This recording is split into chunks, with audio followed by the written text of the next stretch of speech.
เฮากำลังบ่เคยเห็นทุกคนเชื่อว่าบ่แม่นคนยุคนี้นะกองนี่นี่บอนหกบอนสูงๆเลยสูงๆสั้นๆเลยทุกคนพี่นี่คนตะกี้อยู่แล้วทุกคนกองได้แล้วนี่กองโตเฮาสิปีกินก้อยหยาบก้อยมะม่วงอยู่นำกันนี่แหละทุกคนเอาเถินว่าคำเรือเฟื่อเถินมันเรือนี่จะมันสิออกอาหารบ่พอใจบ่กินข้าวร้ายแล้วก็ย่างน้ำกุดสบายดีตอนเช้าทุกคนสิไปปล่อยคลิปก่อนทุกคนวันนี้ไม่ได้ไปทางไหนดอกญาติพ่อแม่พี่น้องได้ถาดนนะเพราะว่าคลิปเฮากับบ่ได้ปล่อยดนเลยไปแล้วก็สิเลาะเบิ่งจ่ายเบิ่งนะบอลในพันใหญ่กับอันนั้นอายบ่สบายหลัดบักเบ้อทุกคนยันว่าหมูตัวเฮาหลัดว่านนี่ยามมันขึ้นมาถึงก็มีนะพาลูกมันขึ้นมาถึงก็มีอยากจะไปแย่ตัวนั้นแหละเดี๋ยวเอาโทรศัพท์ไปปาไว้ก่อนไปอัพคลิปก่อนพอดีเขามากับพอดีแล้วนะคิดว่าไอ้เห็นบ่แล้วก็ปล่อยให้มันแล้วแล้วทุกคนอย่างที่ได้ไปนะเพราะว่าเท้าป้ากระสวยนี่ก็มีเคลื่อนสัญญาณแต่บ่แห้งทุกคนเมื่อคืนดาวแจ้งนี่แห้งนะแต่นี่กบห้องฉะนั้นเมื่อคืนนี่เขาบ่ได้มาจับนะโอ้ยผลคันขยอไอ้นี่มาหาหาวดีดอกทำประเภทในด่านไก่แน่ได้อยู่แล้วประมาณ100 กว่าเมตรไปขันในเป่า6ลายก้นกบตัวอันนี้ฟู2 ตัวเลยตัวหนึ่งอยู่ลุมตัวหนึ่งอยู่ถึงโดดลงมาตุ้มเลยไม่ทำนะต้น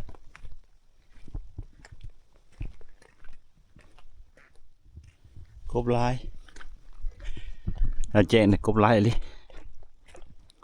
จะได้ก็โก้แซลลูกพีเจ้าโป้ขันดานเนี่ยพ่นอยู่พุ่นได้ขนาดหานเอาบรรยากาศตอนเช้าทุกคนกลับบริษัทไปได้นะ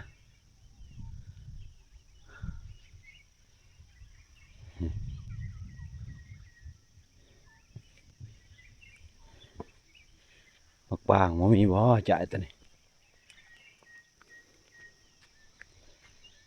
มันมีนะทุกคนท่านมีอย่างเลี้ยวเบิ่งก็เห็น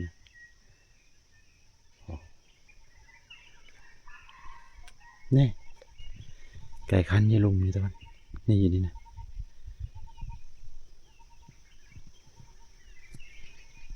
ไป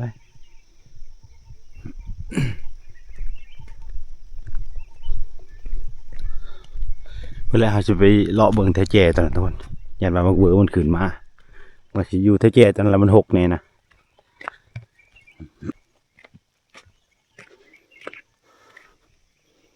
หินตัวนี้ก็แตกออกก็ได้ทุกคนนี่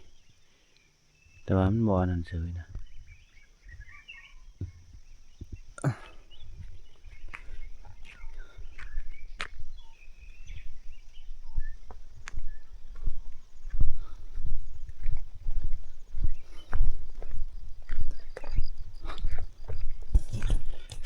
ไปอีกทุ่มอาตะเช้าตะเชียว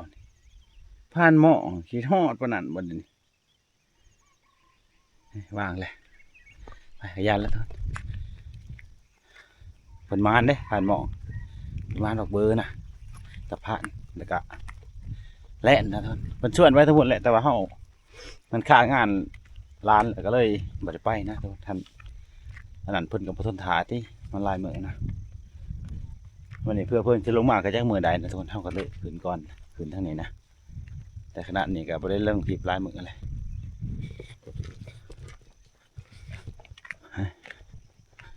ยินดีได้ดูตรงหน้าผาเด้อนี่แหละทุกคนบ่นำมาปล่อยคลิปแค่นี้แหละโอ้มีแต่น้องแอนแต่นี่มันเห็นห่างแถวนั้นแหละแถวจ่ายหน้าผาตัวนะ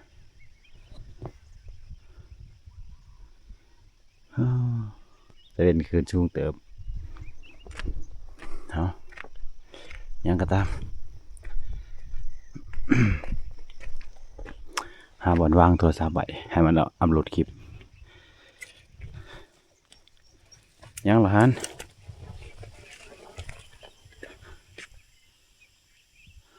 นี่ต้นมะบางอยู่หลุมแต่มันโผล่มาหาเลาะนะโทรศัพท์ป้าไว้นี่แหละให้มันอัพโหลดคลิปเพราะว่าที่หมายผลยังคือเก่าไปเลาะเจตนะมีแต่นกเขาบินขึ้นจากใต้เตานะลายเลยลงมากินลงมาเก็บกินขี้หินแต่นี่มีแต่โตไปผิวหนวลเลยนี่โผแท่นี้แล้วเอาไหลยิงอันนั้นมาจอกกับพันเอียงนะทุกคนมันเวียนไปเวียนมาแท่นี้นะเดี๋ยวจะไปเจตนั่นแหละจะเลาะลงมาพี่ถึกจะบังหารและพาเลาะด่านนั่นเห็นไหมเอาเดี๋ยวจะลองลงไปในลัดบึงดีกว่าทุกคนยันว่ามักเวอร์มันขึ้นมานะนี่เราจะลงไปบนแล้วก็เลาะลัดขึ้นมาพี่มาจอกในร้ายด่านตัวนี้ขี่ไหมกระต่ายกับลายนะเพราะเรื่องกวางในด่านเราแจงเนี่ยกวางอะไรทุกคนชมซื้อมันอะไรดาวแจงนะว้าวหินแปลกๆในลายดาวแจง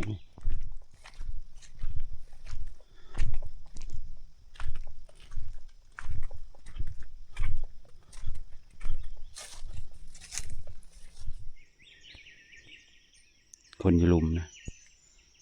นี่คือต้นมะป้างแต่ว่าเป็นหมากทุกคนให้จะเลาะไปพุ่นแหละแต่ว่าเลาะอยู่ทึ่งนะทุกคนนี่เลาะจ่ายทึ่งนะแถวนี้มีตะไคร้เขียจักไปทางใด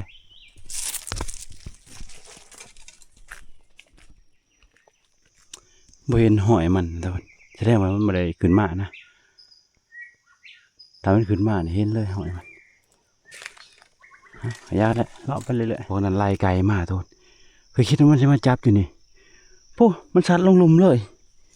ปั่นเครื่องบินลงเลยจุลูเลยทุกคน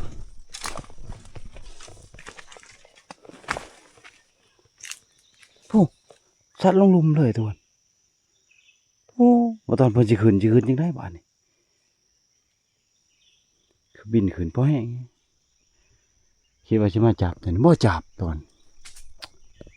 แต่ผูนะตัวมันใหญ่มันปุ่นลงไปหลุมเลยโอ้นี่คืออย่างตัวนี้มันมาดุดกับว่าได้หึงนะทุกคนประมาณวันอาทิตย์นะบอลมันนอนเล่นบอลนี้แหละบอลบอพูกับพันใหญ่ยิงกันมูนมาตรงกลางนะพันใหญ่ก็อยู่นี่บอพูก็อยู่หันโอ้ยดีแต่ว่าบอพูบอลันนะไปมาเบิ่งวิวฝั่งนี้ทุกคนเขาบอกเคยมาฟังจักเถื่อได้ฟังนี่โอ้มีแต่ขี่เห็นตัวมันมาขี่อยู่นี่โอ้มาให้ทุกคนโอ้มาให้เรื่องประทีปแต่ว่าไม่มีนกเขานะจริงๆแล้วขันพลผ่านั่นแหละรถมาให้ซองต้นหมกบ้างตอนตาเห็นก็ถ้ามันมาก็เห็นแล้วแหละมาวันแดงนะหุงแล้วยำนี่บอลเขายืนนี่อยู่ลุ่มในห้างเพิงได้ทุกคนนี่ต้นมะบวกใหญ่ห่างกับต้นมะบวกไก่จะได้เป็นหลงผลโอ้มันบริยานความสูงเสยแต่นี่5 หลุมเขารับ100 เมตรมาอยู่โอ้ห้างเพิงเลี้ยวไปแต่นี่ก็ยังเห็นตัวอ่อนโตนอยู่พอย่ำนี่มันจับได้ทุกคนเพิงถ้าผู้ใดเอาสามารถเอาได้เราเอาแถวจ่ายนาพาเนี่ยบอละ6บอละ7ห้าง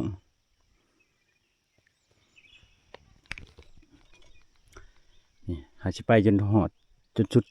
เจตันละทุกคนนั่นไปหอดจะเขือนะเจตันนะไปแต่อยู่หลุมเขาเลาะเหลียบไปเลยเลือดแต่อยู่เทิงนะมันดูดเฉยมันไม่อยากตกหน้าผานะโอ้หอยเห็นมันมาง่อยหน้าผาได้นี่หอยมันมาเหยียบมือ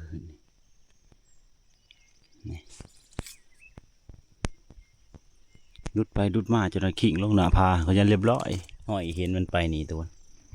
มันตั้งมันบ่ยานตกหน้าผานะนี่มันไปนี่เลยนี่จนแป้นนะนี่ไปหิมๆเลยทุกคนอยู่ทางนี่มันกับบ่ไปนะนี่ไปหิมๆนี่บ่ตกเฉยนะมันตกเพื่อแหละปุ๊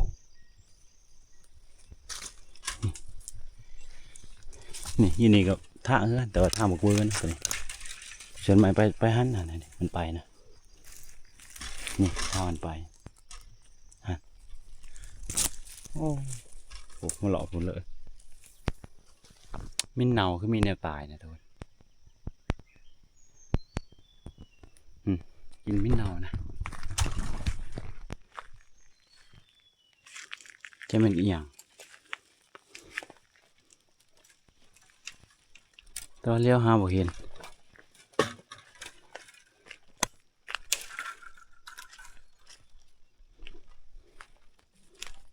โอ้นี่บ่ทางสัตว์ป่าขึ้นเบ้าเดี๋ยวเราเวิร์มมาดุดอยู่นี่เพราะว่ามีทางขึ้นอยู่บนนี้บ่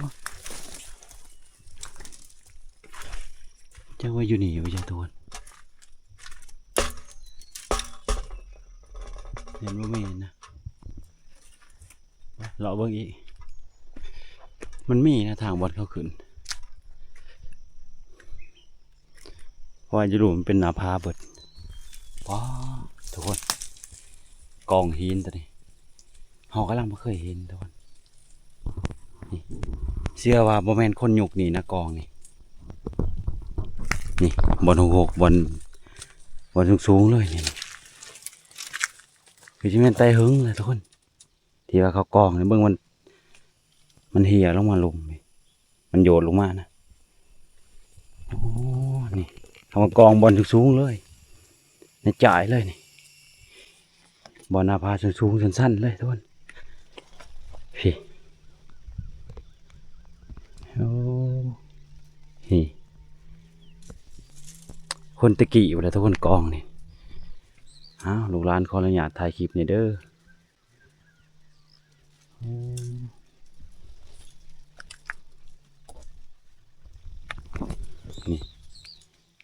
นี่ลุมกับนุกแอนเซิร์นเขาอาศิกล้องเล่นซื่อๆนะทุกคนเรียกว่าจังใดเขาก็บ่ฮู้นะตัวนี้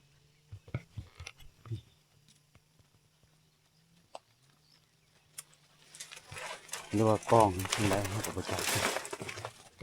มีคนมาบูชาอยู่ได้นี่แต่หึงนะโอ้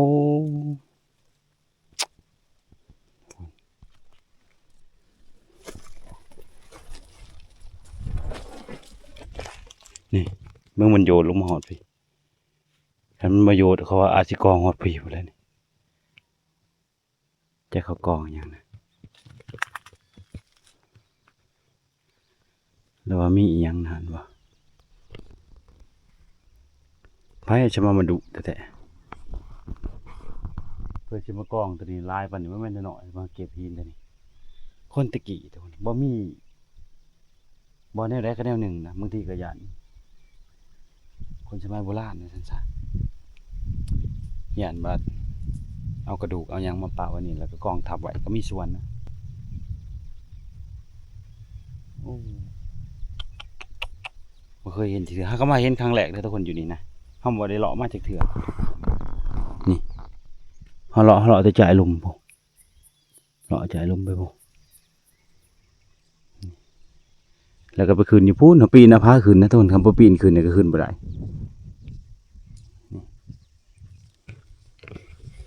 หลังจากลงนะหันก็คืนได้บอลเดียวกูบอลเฮาพาน้องม้าขึ้นกระตัวคันลงกับฝุ่นก็คือยาวเลยหอดฝุ่นเลยจะขึ้นได้นี่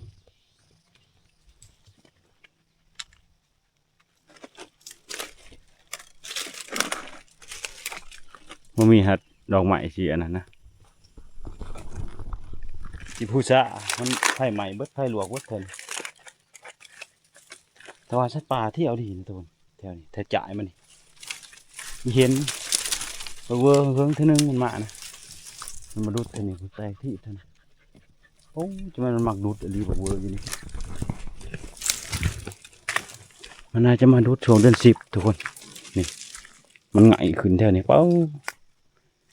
นี่แถวนี้มันไงขึ้นสมันชิดูดยังอีมาขวดอย่างนี้มินนี่นี่โอ้แมนเอลีทุกคนทำมินนะนี่ทำมินทุกคนนี่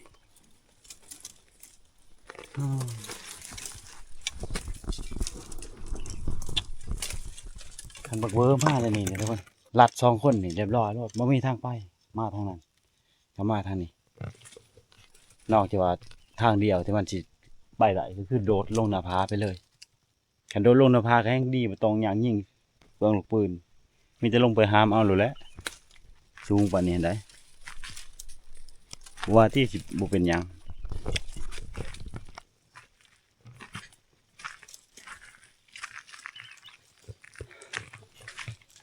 ช่วงวังหาปีวังหันทุกคน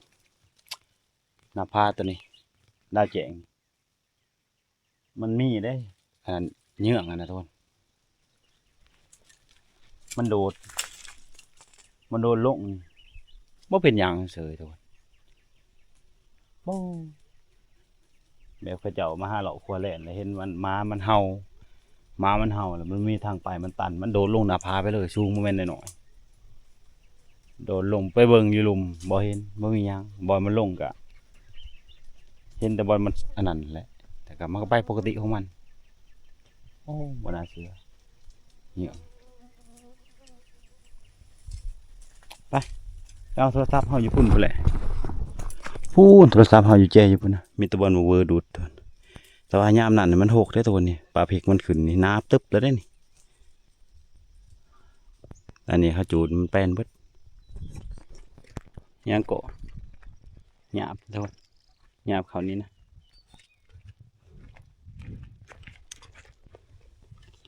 เบิ้งที่2เบิ้งพี่นะวันเสาร์นี่มันมีในได้โอ้เห็นเยอะทุกคนเห็นเยอะ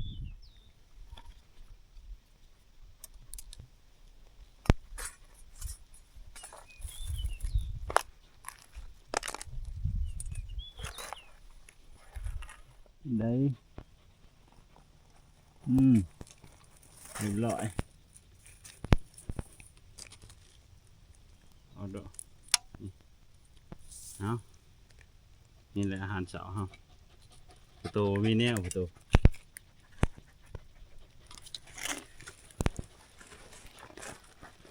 โอ้ไปหาเลาะหอบถีบทวนหากระทรงไฟได้2%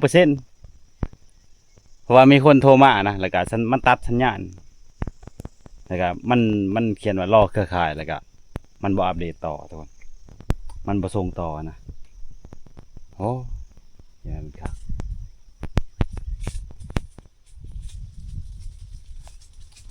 ยังถึง2 ชั่วโมงผมไม่ได้ไปทางไหนดอกทุกคนไม่ได้อยู่นี่แหละแค่ว่านั่นก็ยัด FC ถ่าหึงนะเพราะว่าบ่ได้ลงคลิปหลายมื้อเลยเหตุผลที่เลือกมาอยู่นี่ก็ย้อนตัวนี้แหละทุกคนย้อนสัญญาณนี่แหละคันเขาโทรมาเนี่ยมันตัดสัญญาณเลยตัวมันตัดอันนั้นเฮาอัปโหลดแล้วมันสิรอเครือข่ายนะฮะและนอกจากว่าเฮาเขาไปเบิ่งแล้วก็กดอันนั้นปิดเปิดใหม่นะปิดเปิดอินเทอร์เน็ตใหม่มันจังสิส่งต่ออีกจะได้โทรศัพท์รุ่นนี้นั่งเล่นอยู่นี่จักเสียงย่างอยู่ลุมนะเดี๋ยวสิลงนี่ลงไปลัดเบิ่งก่อน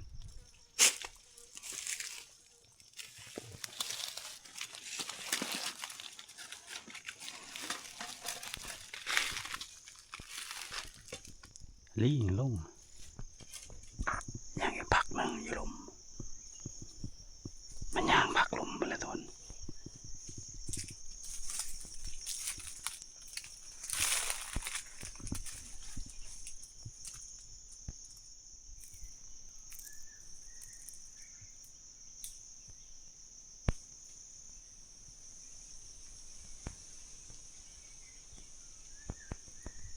ย่างบอนนี่แหละเม็ดเลยทุกคน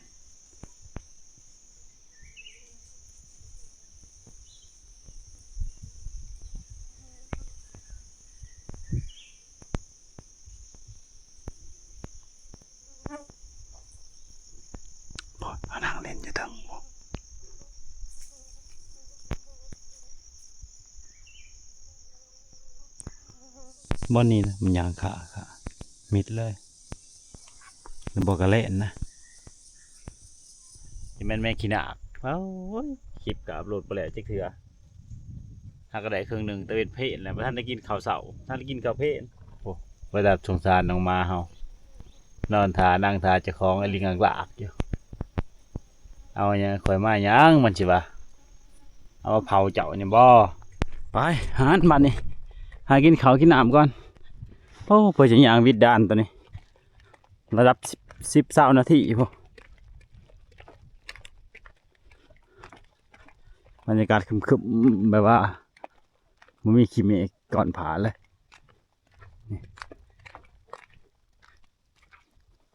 เอาไปปล่อยเบิ่งแต่วิวเลยทุกคนขันมาเบิ่งใน2,000กระปูเนี่ยนี่แหละ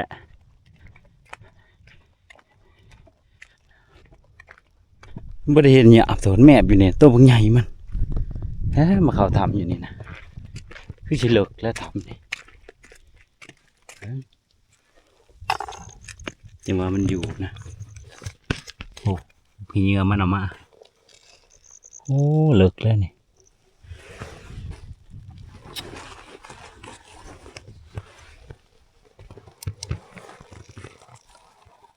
โอ้เห็นตัวเลยทุกคนเห็นตัวเลยมึงเห็นดิ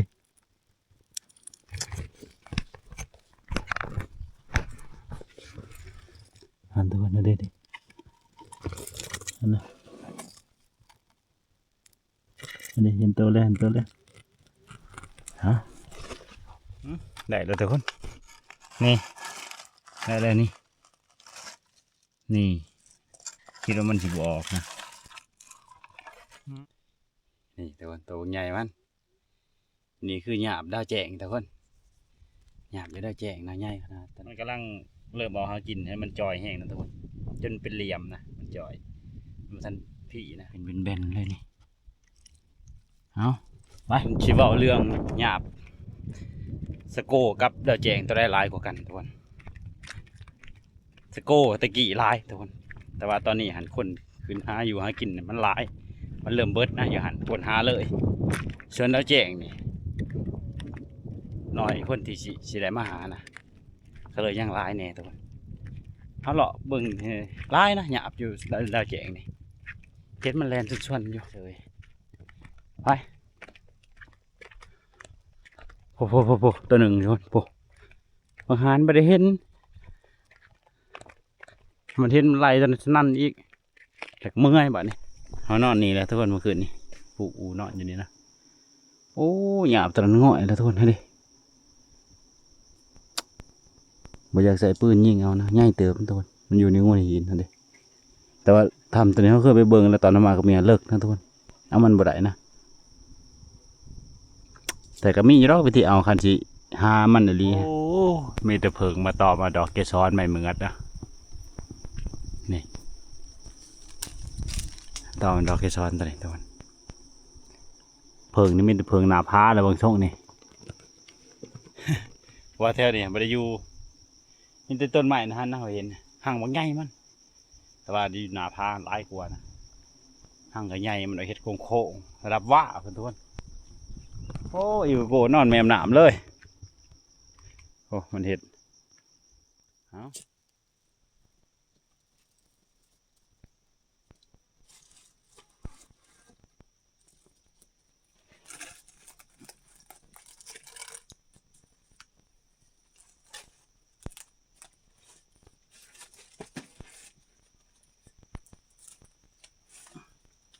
จริงๆข้าวเฮาเนี่ยบ่อุ่นก็ได้นะแต่ว่ากินได้อยู่ยังอันนั้นอยู่นะ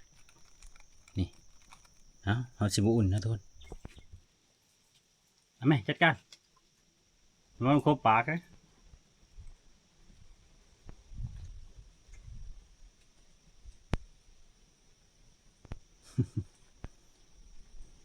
สองโตเฮาสิปีกินยังบ่ทันหากินเต็มที่ยังจ่อยยังเป็นเหลี่ยมอยู่นี่เฮาปีกินมันว่าเรื่องมันเสียบๆนี่คือหลับก่อยทุกคนมันแดงก็มีนะ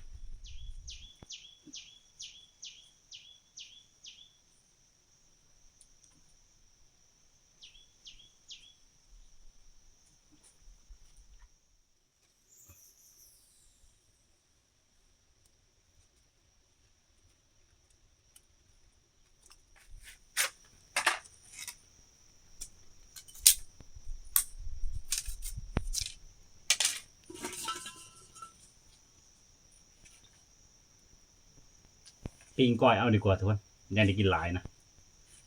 เผื่อว่ามื้อแรกมันมีแนวกินพอดีอะจำอยู่เด้ว่าตีว่าหารก็ได้กระดอกได้มาเขาจะเฮาสนั่นทีบอยู่ลุมโอ้มันได้กินหมดปวกอันนั้นนะแมงเมามันได้กินโอ้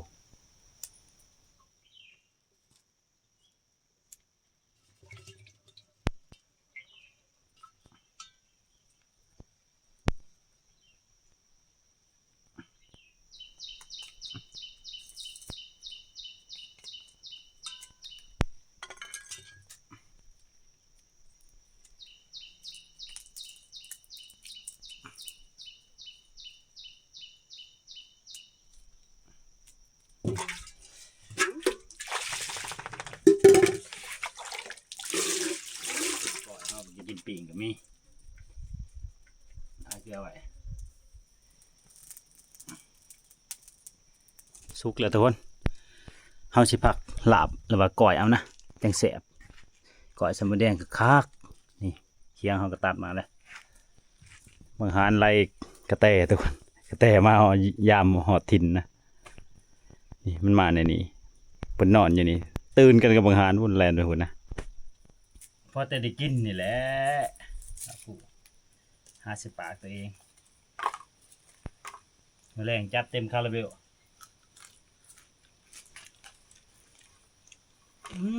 ขนาดว่าแห้งๆเนี่ยมันขนาดตัว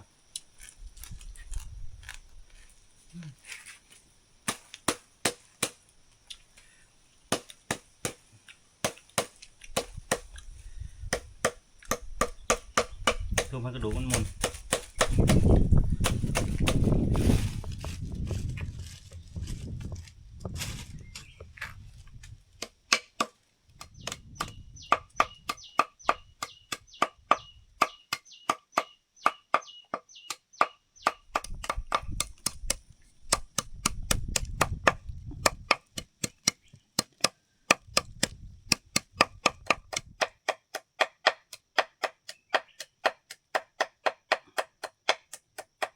ยังหาหาวหรือวะหาวไปหาหาวไปไล่กุ่นวะ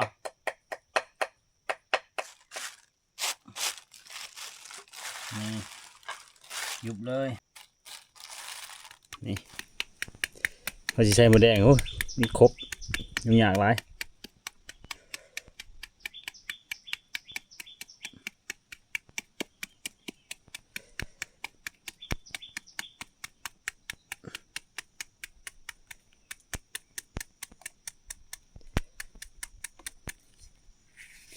นี่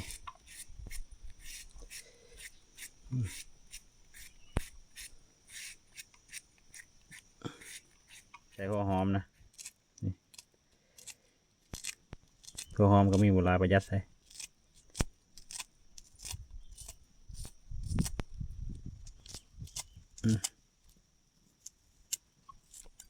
พริก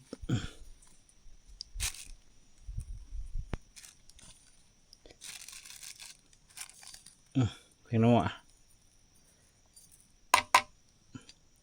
เกลือใส่น้อยหนึ่งนะเพราะว่าเขาปีกเขาใส่เกลือเลยใส่น้ำน้อยหนึ่งไม่มีน้ำประเดี๋ยวก็ใช้น้ำอันนี้เลยแหละน้ำเปล่าต้องต้มนี่นี่กินผู้เดียวสำนีก็เลือกเฟือเลยทุกคน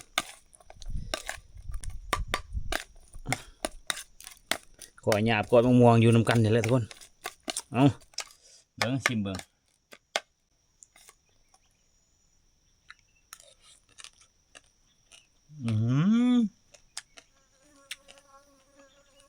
ผักเอาอยู่ทุกคนหมดเท่านั้นในหลายๆนี่มาให้แม่บสบายนะละหมักก่อยหยาบนี่ผักกระโดนที่เอาเก็บมาเมื่อหนาแหละเมื่อเอาขึ้นมากำลังได้เอางานมานี่เอาพริกเป็นนะเด้อโอ้ยทุกคนนี่ หิวเขาเนี่ยจะหน่อย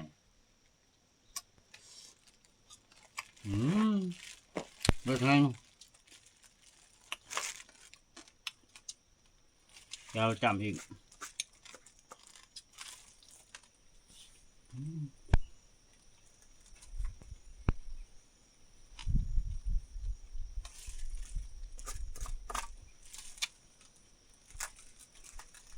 เอาออกมาพี่ครับกันต้องเกิดนะ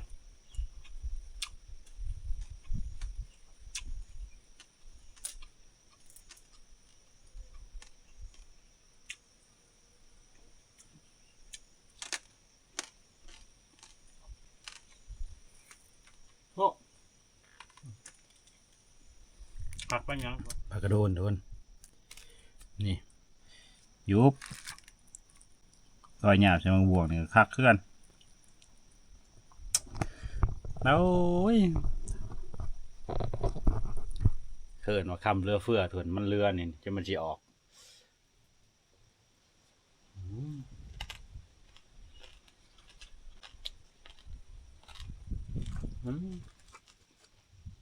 ผัก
เอาข้าวนี่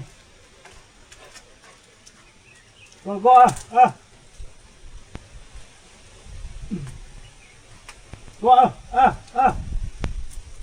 เอาข้าวนะเอาทำไมทุกจะกินกินจัดมาแรงอาหารบ่พอใจว่ากินข้าวร้ายแล้วก็ย่างน้ำกุดนักเถาะก็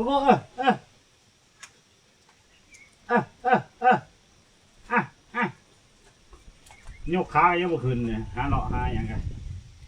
โอ้ย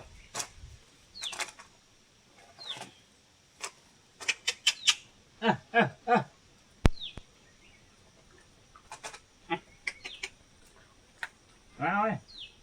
มาตัวนี้กินหยาเว้ย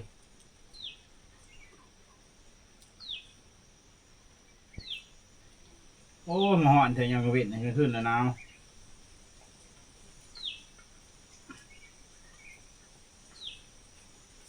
อาหารอิ่มอยากกินขโมยเด้อโก้เด้อ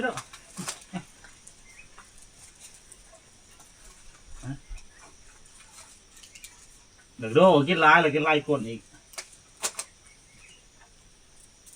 นี่นี่